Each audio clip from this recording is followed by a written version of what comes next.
और मेरा ये मानना है, मंच में जितने भी मंचासीन अतिथिगण है, निसंदेह हुआ बात रखेंगे 10 मिनटों का, लेकिन वो सुनेंगे आधे घंटे का। वो बात रखेंगे एक व्यक्ति के तौर पर, लेकिन सुनेंगे यहाँ दर्जनों लोग बैठे हैं।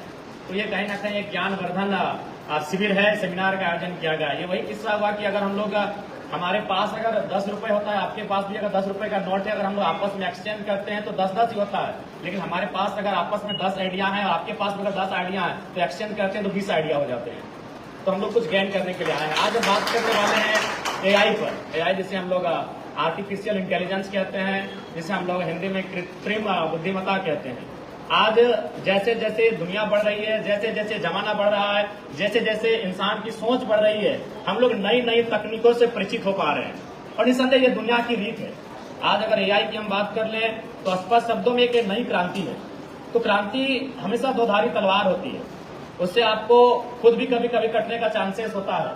और एआई के रूप में जो क्रांति हम सबों के बीच आई है, जिसका हम लोग नित्य प्रतिदिन कहीं ना कहीं अपने दिनचर्या में उपयोग कर रहे हैं, उसे हम इस्तेमाल में ला रहे हैं, इससे लाभ और हानि दोनों है। अब निर्भर करता है कि इससे हानि कम कैसे हो।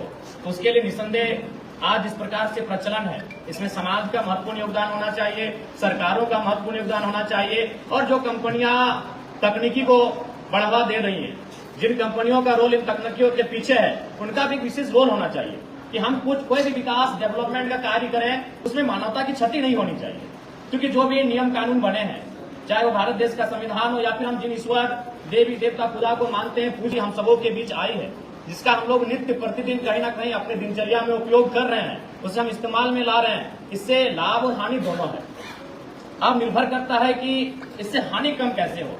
तो उसके लिए निसंदेह आज इस प्रकार से प्रचलन है, इसमें समाज का महत्वपूर्ण योगदान होना चाहिए, सरकारों का महत्वपूर्ण योगदान होना चाहिए, और जो कंपनियां तकनीकी को बढ़ावा दे रही हैं, जिन कंपनियों का रोल इन तकनीकियों के पीछे है, उनका भी विशेष रोल होना चाहिए कि हम कोई भी विकास डेवलपमेंट का कार्य करें, उसमें मानवता की क्षति नहीं होनी चाहिए। क्योंकि जो भी नियम कानून बने हैं, चाहे वो भारत देश का संविधान हो या फिर हम जिन ईश्वर देवी देवता खुदा को मानते हैं, पूजते हैं, अगर इंसान ही नहीं रहे तो उनका भी महत्व नहीं रहेगा।